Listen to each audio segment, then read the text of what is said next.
कहानी एक खूबसूरत विधवा महिला और 3 साधुओं की है। जब वह जीवन के कठिन दौर से गुजर रही थी, तब 3 साधु उसके जीवन में आए और उनकी बातों को स्वीकार किया, जिससे उनका जीवन खुशहाल बना और सुखी से जीवन बिताने लगा। गांव का नाम था रामपुर, जो चारों ओर हरियाली से घिरा हुआ था। वहाँ की आबादी ज्यादा नहीं थी, लेकिन लोग एक दूसरे से परिचित थे। उसी गांव में सावित्री नाम की एक महिला, जो अपने पति विनीत के साथ छोटे से घर में बहुत खुश थी। उसका जीवन एक आदर्श गृहिणी की तरह था। वह सुबह जल्दी उठकर घर का सारा काम निपटाती, फिर अपने पति के साथ खेतों में काम करती है। उसकी मेहनत और स्नेह से घर में हमेशा सुख शांति बनी रहती है। लेकिन भाग्य को यह सुखद जीवन रास नहीं आया। सावित्री का संसार तब उजड़ गया जब एक दिन विनीत खेत में काम करते हुए एक विषैले सांप का शिकार हो गया। सांप ने उसके पैर में काट लिया और कुछ ही घंटों में उसके शरीर में जहर फैल गया। गांव के लोग झाड़ फूंक और घरेलू उपचारों में लगे रहे, लेकिन कुछ भी असर नहीं हुआ। अंततः विनीत की मृत्यु हो गई। यह खबर सुनते ही सावित्री पर मानो बिजली गिर पड़ी। वह अपने पति के शव से लिपटकर रोने लगी। उसकी आंखों से आंसू रुकने का नाम नहीं ले रहे थे।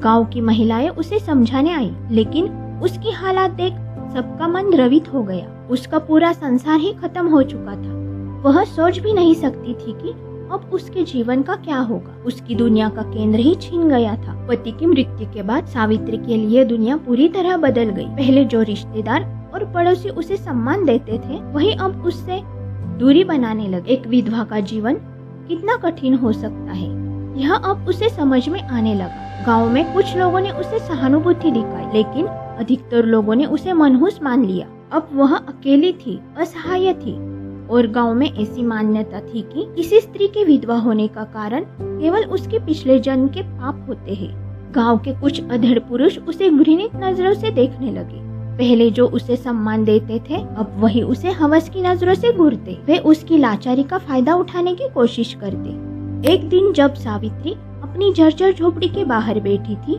तो उसने देखा कि गांव के बाहरी मार्ग पर 3 तेजस्वी ऋषि चले आ रहे थे। वे सफेद दाढ़ी और भगवा वस्त्र धारण किए हुए थे। उनके चेहरे पर दिव्य आभा थी और उनकी आंखों में अपूर्व शांति झलक रही थी। गांव वालों ने ऋषियों के आगमन की सूचना पाते ही उन्हें घेर लिया। सभी श्रद्धा से उनके चरणों में झुक और आशीर्वाद की याचना करने लगे। गांव के मुखिया ने विनम्र स्वर में प्रार्थना की, महाराज, कृपया कुछ समय के लिए हमारे गांव में ठहरे। हमें आपके आशीर्वाद और ज्ञान की अत्यंत आवश्यकता है। तीनों ऋषियों ने सहर्ष सहमति दे दी। तभी उनकी दृष्टि पास बैठी सावित्री पर पड़ी। उनमें से सबसे वृद्ध ऋषि ठहर गए। उन्होंने सावित्री को ध्यान से देखा और बोले, यह स्त्री अपार कष्ट से घिरी है, किंतु इसका भाग्य विलक्षण है। गांव वाले हतप्रभ रह गए। जिसे वे अभागिन और अपशकुनी मानते थे, उसके भाग्य को ऋषियों ने विशेष क्यों कहा? कुछ लोग संशय में पड़ गए, तो कुछ उत्सुकता से ऋषियों की बातों को समझने का प्रयत्न करने लगे। सावित्री स्वयं भी चकित थी। वर्षों से जिस समाज ने उसे हाशिए पर रखा था, आज उन्हीं के सामने एक ऋषि ने उसके भविष्य को असाधारण घोषित कर दिया था। उसके मन में असंख्य प्रश्न उठने लगे। यह ऋषि कौन है और मेरे भाग्य के विषय में ऐसा क्या देख लिया? इन्होंने क्या मेरा जीवन सच में बदलने वाला है? 3 साधु गांव के बीच स्थित एक प्राचीन मंदिर में ठहरे। यह मंदिर वर्षों से वीरान पड़ा था, लेकिन उनके आगमन से वहां एक नई ऊर्जा लौट आई। गांव वाले बड़ी श्रद्धा से उनके प्रवचन सुनने आने लगे, मगर सावित्री को मंदिर में प्रवेश करने की अनुमति नहीं थी। हर बार जब वह मंदिर के द्वार तक पहुंचती, गांव के लोग उसे धुतकार कर भगा देते। रात को जब सभी लोग अपने घर लौट गए, सावित्री हिम्मत जुटाकर मंदिर के पास पहुंची। वह असमंजस में थी। क्या सच में साधु उससे मिलना चाहते हैं क्या? उसे भी मुक्ति का अधिकार है। धीरे धीरे उसने मंदिर के भीतर कदम रखा। दीपक की मध्यम रोशनी में 3 साधु शांत भाव से ध्यान मग्न बैठे थे। जैसे ही सावित्री उनके सामने पहुंची, तीनों ने अपनी आंखें खोली। कुछ देर की नीरवता के बाद एक साधु, जिनका नाम वशिष्ठानंद था, बोले, पुत्री, तुम हमसे क्या चाहती हो? सावित्री की आवाज कांप रही थी, पर उसने साहस जुटाकर कहा, मुझे समझ नहीं आता कि मेरा जीवन इतना दुखमय क्यों है। मैंने किसी का क्या बिगाड़ा है? इस संसार में कोई भी अकारण नहीं आता। तुम्हारे पूर्व जन्मों के कर्म ही तुम्हारे वर्तमान जीवन को प्रभावित कर रहे हैं। लेकिन घबराओ मत, हर गम को नए कर्मों से बदला जा सकता है। सावित्री की आंखों में आंसू झलक आए। उसने कपकपाते स्वर में पूछा, क्या मैं अपना भाग्य बदल सकती हूँ? ज्ञान साधक शरणानंद ने उत्तर दिया, मगर इसके लिए तुम्हें कठिन परीक्षाओं से गुजरना होगा। क्या तुम तैयार हो? सावित्री ने बिना किसी संकोच के उत्तर दिया, मैं हर परीक्षा के लिए तैयार हूँ। वशिष्ठानंद ने गंभीर स्वर में कहा, कल सूर्योदय से पहले तुम गांव के बाहर वाले पीपल वृक्ष के पास आना, वहीं से तुम्हारी असली यात्रा आरंभ होगी। अगले दिन यह खबर पूरे गांव में जंगल की आग की तरह फैल गई। लोग अलग अलग अनुमान बनाने लगे, क्या ऋषि उसे कोई वरदान देंगे या कोई श्राप? कहीं यह स्त्री पूरे गांव के लिए संकट का कारण तो नहीं बन जाएगी? कुछ लोग उसे सहानुभूति से देख रहे थे, अब भी घृणा से, मगर सावित्री को इन बातों से कोई फर्क नहीं पड़ा। रात के समय वह गांव के बाहर जंगल के किनारे पहुंची। वहां पहले से ही 3 साधु वशिष्ठानंद, देवानंद और शरणानंद खड़े थे। हवा में एक रहस्यमय शांति थी। वशिष्ठानंद बोले, पुत्री, तुम्हें इस जंगल में पूरी रात अकेले बितानी होगी। यदि तुमने भय को पराजित कर लिया तो तुम पहली परीक्षा उत्तीर्ण कर लोगी। सावित्री का दिल जोर से धड़कने लगा। घना जंगल, अंधेरी रात और अनजान खतरे, यह सब सोचकर ही उसकी रीढ़ में सिरहन दौड़ गई। लेकिन उसने अपने भीतर के साहस को समेटा और हामी भर दी। 3 साधु जंगल के अंधकार में लुप्त हो गए। अब वह बिल्कुल अकेली थी। जैसे जैसे रात गहराने लगी, जंगल का माहौल डरावना होता गया। सूखी पत्तियों की सरसराहट, उल्लुओं की भयंकर आवाजें और हवा में अजीब सी फुसफुसाहट गूंजने लगी। अचानक से उसे महसूस हुआ कि कोई परछाई उसकी ओर बढ़ रही है। उसका दिल जोर जोर से धड़कने लगा। जंगल का माहौल डरावना होता गया। क्या यह कोई जंगली जानवर है या कोई आत्मा? उसके पैर कांपने लगे। एक पल को लगा कि वह भाग जाए, मगर तभी उसे शरणानंद की कही बात याद आ गई, यदि तुमने भय पर विजय पा लिया तो तुम परीक्षा पास कर जाओगी। सावित्री ने अपनी आंखें बंद की, गहरी सांस ली और मन ही मन कहा, मुझे डरना नहीं चाहिए, मेरे साथ भगवान है।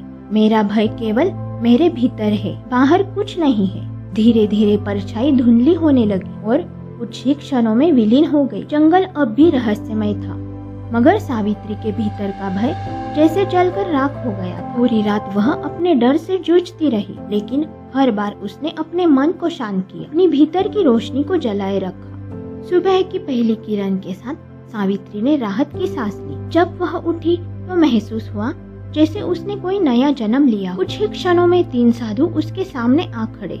ऋषि देवानंद ने प्रसन्न होकर कहा, पुत्री, तुमने अपनी पहली परीक्षा सफलतापूर्वक उत्तीर्ण कर ली। अब तुम्हारे जीवन में बड़ा परिवर्तन आने वाला है। सावित्री की आंखों में आत्मविश्वास की चमक थी। अब उसे समझ में आ गया था कि भय केवल मन का भ्रम होता है। यदि हम उसका सामना करें तो वह खुद ही समाप्त हो जाता है। पहली परीक्षा में भय पर विजय प्राप्त करने के बाद सावित्री के मन में आत्मविश्वास जाग उठा। अब वह अपने दुखों को भाग्य की कठपुतली मानने के बजाय उन्हें चुनौती देने के लिए तैयार थी। उसे एहसास हुआ कि जीवन में परिवर्तन केवल इच्छाओं से नहीं बल्कि साहसिक कर्मों से आता है। वशिष्ठानंद बोले, पुत्री, तुमने भय को परास्त कर दिया, परंतु आगे की यात्रा और कठिन होगी। अगली परीक्षा त्याग की है। क्या तुम इसके लिए तैयार हो? सावित्री ने सिर झुकाकर उत्तर दिया, मैं तैयार हूँ। ऋषि देवानंद ने गंभीर स्वर में कहा, त्याग केवल धन नहीं, वस्त्र या किसी भौतिक वस्तु का नहीं होता। सच्चा त्याग वह है जिसमें हम अपने सबसे प्रिय चीज को छोड़ने का साहस रखते हैं। आज तुम्हें उसी का त्याग करना होगा जो तुम्हारे हृदय के सबसे करीब है। सावित्री का मन विचलित हो गया। उसके पास वैसे भी अधिक कुछ नहीं था, मगर फिर उसे अपने स्वर्गीय पति विनीत की तस्वीर याद आई। यही एकमात्र निशानी थी जो उसे उनके प्रेम की याद दिलाती थी। जब भी वह अकेली महसूस करती, इस तस्वीर को देखकर सुकून पाती थी। उसकी आंखों में नमी आ गई। कांपते स्वर में उसने पूछा, क्या मुझे अपने पति की तस्वीर छोड़नी होगी? शरणानंद मुस्कुराते हुए बोले, यदि वही तुम्हारे लिए सबसे प्रिय है तो हाँ, लेकिन याद रखना, त्याग तभी सार्थक होता है जब महत्वपूर्ण मन से किया जाए। जब तक तुम स्वयं में इसके लिए तैयार नहीं हो, हम तुम्हें बाध्य नहीं करेंगे। सावित्री गहरे विचारों में डूब गई। यह तस्वीर उसके अतीत की अंतिम स्मृति थी। क्या वह इसे छोड़ सकती है? क्या यह त्याग सही होगा? मगर फिर उसे एहसास हुआ कि यह तस्वीर केवल उसे बीते कल से बांध कर रख रही थी।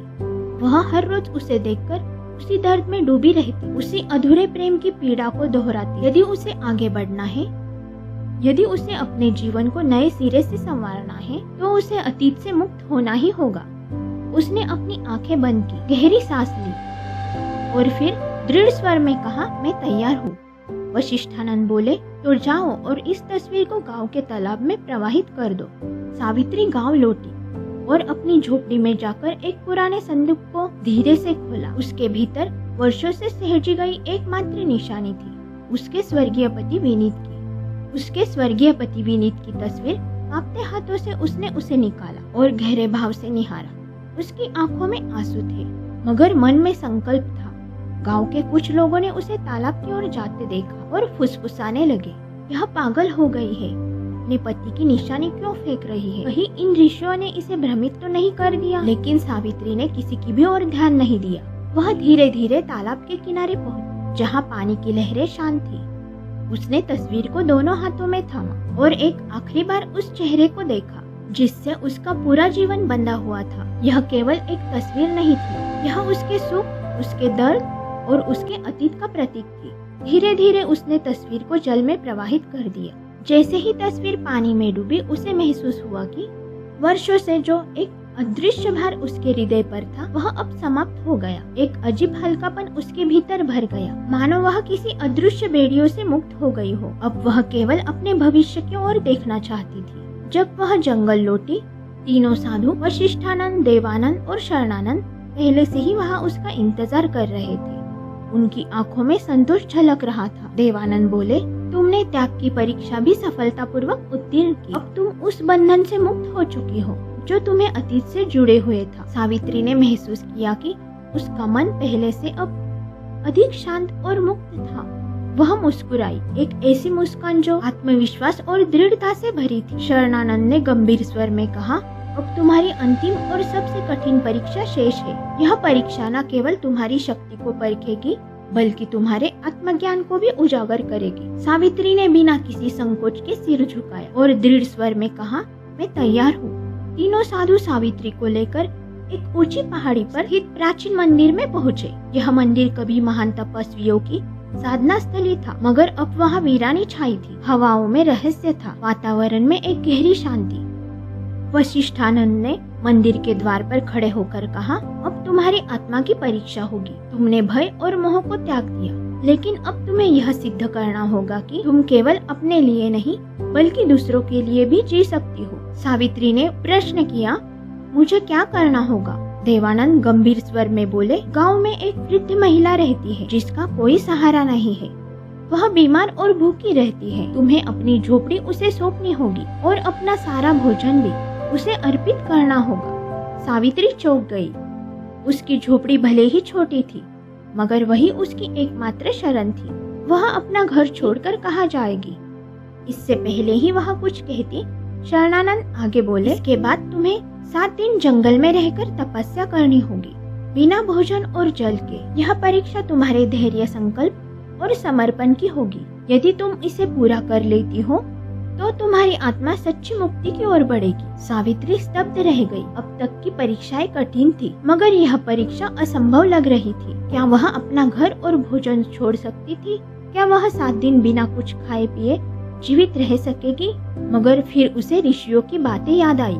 सच्ची शक्ति शरीर में नहीं, मन में होती है। यह उसका अंतिम परीक्षण था। उसे यह भी पार करना था। उसने संकल्प लिया, अपनी आंखों में दृढ़ता भरी और कहा, मैं यह करने के लिए तैयार हूँ। सावित्री ने बिना किसी संकोच के अपनी झोपड़ी और भोजन उस वृद्ध महिला को अर्पित कर दिया। गांव के लोग यह देखकर दंग रह गए। ये क्या कर रही है? अपना सब कुछ क्यों छोड़ रही है? कहीं यह सच में ऋषियों के प्रभाव में तो नहीं आ गई? लोगों की फुसफुसाहट उसके कानों तक पहुंची, मगर उसने बिना कोई उत्तर दिए अपनी राह पकड़ी और जंगल की ओर बढ़ गई। पहला दिन कठिन था।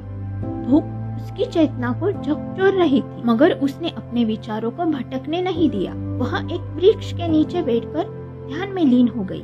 दूसरे दिन उसे प्यास ने सताना शुरू किया, होठ सूखने लगे, शरीर थकान से भर गया, मगर उसने अपनी इच्छा को वश में रखा। उसने स्वयं को समझाया, यह बस शरीर की एक परीक्षा है, आत्मा को इससे क्या लेना देना। तीसरे दिन उसका शरीर कमजोर होने लगा, पैरों में कंपन था, मगर मन अब भी अड़िग था। उसने हार मानने से इनकार कर दिया। चौथे दिन उसे लगा कि अब वह और सहन नहीं कर पाएगी। सिर चकराने लगा, दृष्टि धुंधली होने लगी, मगर तभी उसे ऋषियों की बातें याद आई। सच्ची शक्ति शरीर में नहीं मन में होती है। यह सोचते ही उसे अपने भीतर एक ऊर्जा का प्रवाह महसूस हुआ। उसने अपनी चेतना को शरीर से अलग कर ध्यान में प्रवेश किया।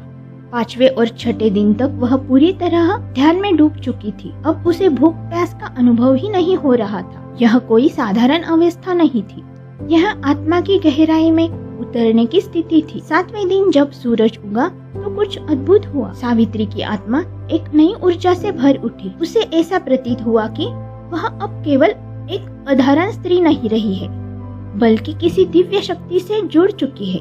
7वें दिन जब सावित्री ध्यान मग्न थी, तब अचानक वातावरण में एक दिव्य आभा प्रकट हुई। हल्की हवा चलने लगी, पत्तों की सरसराहट जैसे किसी दिव्य संगीत का आभास कर रही थी। धीरे धीरे तीनों साधु वशिष्ठानंद, देवानंद और शरणानंद उसके सामने प्रकट हुए। वशिष्ठानंद ने उसे गहरे प्रेम और गर्व से देखा और बोले, पुत्री, तुमने अंतिम परीक्षा भी सफलतापूर्वक उत्तीर्ण की। अब तुम केवल एक विधवा नहीं बल्कि एक सशक्त आत्मा बन चुकी हो। सावित्री की आंखों में श्रद्धा के आंसू छलक पड़े, मगर इस बार वे दुख के नहीं बल्कि आत्मसंतोष के थे। देवानंद ने आगे कहा, अब तुम्हारे भीतर वह शक्ति है जिससे तुम न केवल अपना बल्कि दूसरों का भी जीवन बदल सकती हो। वह वही स्त्री थी, मगर अब उसमें एक दिव्य तेज था। शरणानंद ने अपने दोनों हाथ उठाए और आशीर्वाद देते हुए कहा, हम तुम्हें आशीर्वाद देते हैं कि अब से तुम्हारा जीवन सुख, शांति और सम्मान से भरा रहेगा। तुम्हारी यह तपस्या केवल तुम्हारे लिए नहीं बल्कि यह पूरे संसार के लिए एक संदेश है। हर आत्मा में असीम शक्ति है, बस उसे पहचानने की आवश्यकता है। जैसे ही उन्होंने यह कहा, सावित्री के चारों ओर एक दिव्य प्रकाश फैल गया। ऐसा लगा मानो पूरा ब्रह्मांड उसके भीतर की शक्ति को स्वीकार कर रहा हो। सावित्री ने धीरे धीरे अपनी आंखें खोली। अब वह पहले से अधिक तेजस्वी, अधिक शांत और अधिक सशक्त महसूस कर रही थी। वह अब केवल एक असाधारण स्त्री नहीं रही, वह एक प्रेरणा बन चुकी थी। जब सावित्री गांव लौटी तो लोग उसे देखकर चकित रह गए। वह अब पहले जैसी नहीं थी। उसकी चाल में आत्मविश्वास, उसकी आंखों में अद्भुत तेज था और उसके मुखमंडल पर शांति की दिव्य आभा झलक रही थी। अब वह कोई तिरस्कृत विधवा नहीं थी, बल्कि एक तेजस्वी, आत्मनिर्भर गांव के वही लोग जो कभी उसे अपशकुनी ही मानते थे, आज श्रद्धा से उसके चरणों में झुक रहे थे। उन्होंने उसे सम्मानित किया और अपने मार्गदर्शन के रूप में स्वीकार किया। अब वह केवल सावित्री नहीं थी, वह माता सावित्री बन चुकी थी। उसकी यात्रा अब एक नई दिशा में बढ़ चुकी थी, एक ऐसी दिशा जहां वह दूसरों के लिए प्रकाश बनकर उनका मार्गदर्शन करेगी। दोस्तों, यह कहानी हमें सिखाती है कि परिस्थितियां कितनी भी कठिन क्यों न हो, यदि हमारे भीतर साहस, आत्मसंयम और सेवा का भाव है तो हम अपने भाग्य को स्वयं बदल सकते हैं। दोस्तों, मुझे उम्मीद है कि इस कहानी से आपको कुछ सीखने को मिला हो। अगर यह वीडियो अच्छी लगी हो तो वीडियो को लाइक कीजिए, शेयर कीजिए और चैनल को सब्सक्राइब कीजिए।